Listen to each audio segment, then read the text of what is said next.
Selamat pagi. Kita bersyukur kepada Tuhan karena kebaikan kemurahan Tuhan sudah menyertai kita sepanjang malam dalam tidur kita. Hari ini hari Kamis tanggal 2 April 2020. Asa Jitu Inspiration kembali menyampaikan firman Tuhan sebagai inspirasi dan motivasi rohani. Firman Tuhan diambil dari Keluaran pasal 7. Ini kisah tentang bangsa Israel yang akan keluar dari tanah Mesir, meninggalkan tanah Mesir menuju tanah Kanaan. Pada waktu itu Tuhan mengangkat Musa dan Harun abangnya sebagai pimpinan bangsa Israel. Dan Tuhan menyuruh Musa untuk menemui Raja Firaun. Pada waktu itu Raja Firaun adalah raja di Mesir, tapi raja yang keras kepala, raja yang kepala batu, raja yang jahat. Dan Tuhan memerintahkan kepada Musa dan Harun untuk meminta kepada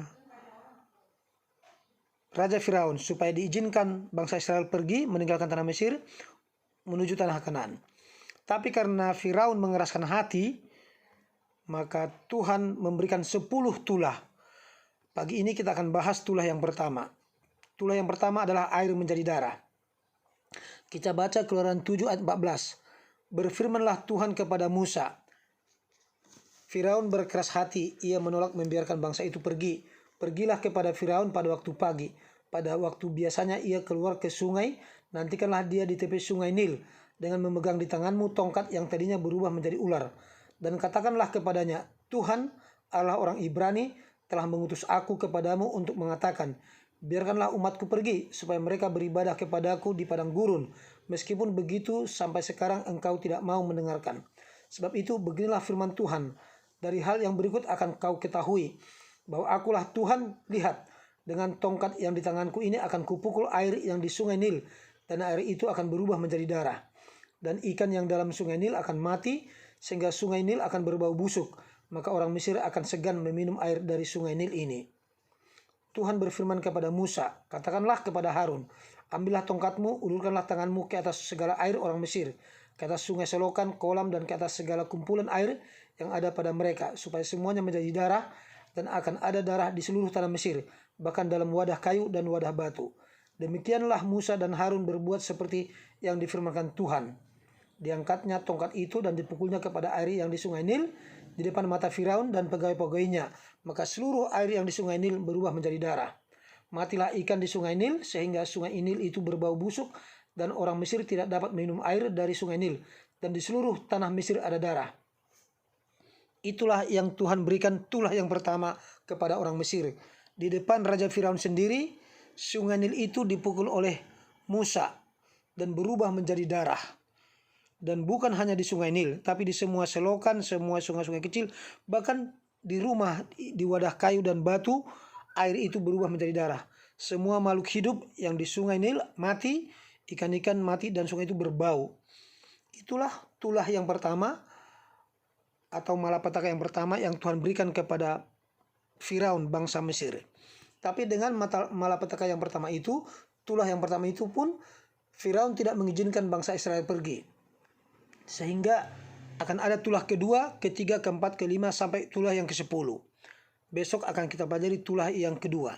Tetapi hari ini tulah yang pertama ini saudara-saudara bisa bayangkan, penikmat, penonton, pemirsa Asa Jitu Inspiration dimanapun berada, saudara bisa bayangkan kalau sungai menjadi darah, semua makhluk hidup dalamnya akan mati, ikan-ikan khususnya, dan orang pun tidak bisa lagi berenang, bahkan tidak melihat aja pun sudah jijik.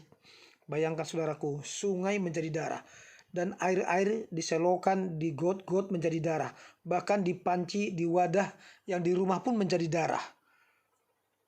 Bagaimana bisa terjadi seperti itu? Itu karena kuasa Tuhan.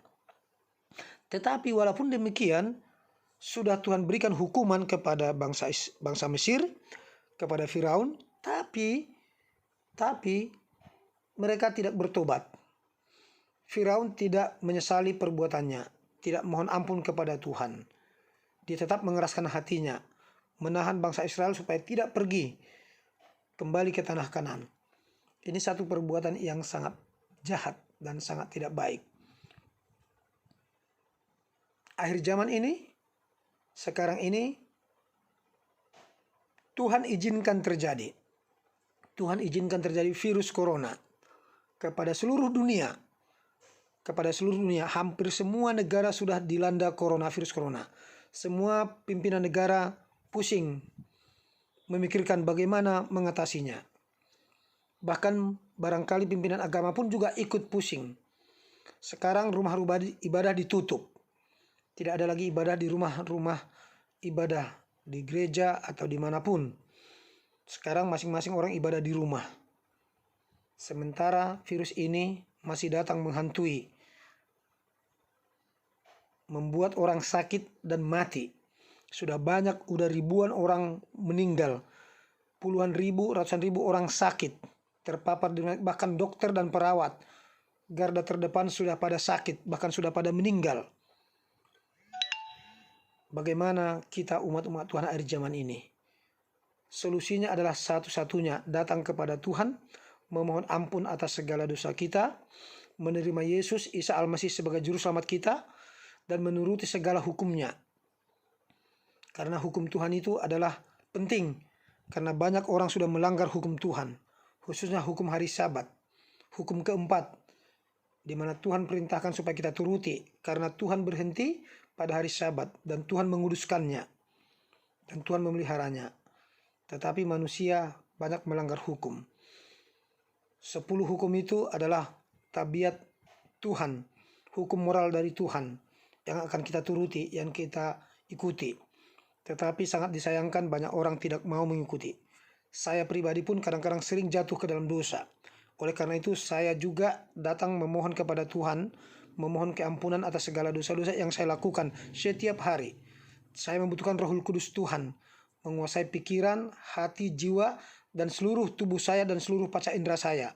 Mata, telinga, otak, pikiran, mulut, tangan, kaki. Semua panca indera ini harus kita serahkan kepada Tuhan. Itulah yang pertama yang Tuhan lakukan kepada Mesir, kepada Firaun, tidak membuat dia bertobat.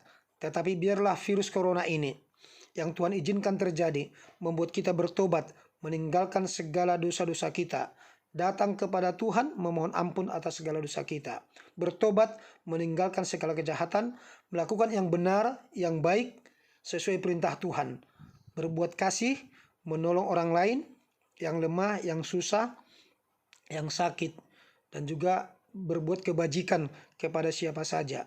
Inilah perintah Tuhan yang akan kita lakukan pada hari ini sampai Tuhan datang yang kedua kali. Waktunya sudah singkat. Mari kita datang kepada Tuhan dengan sungguh-sungguh dan bertobat. Amin. Haleluya.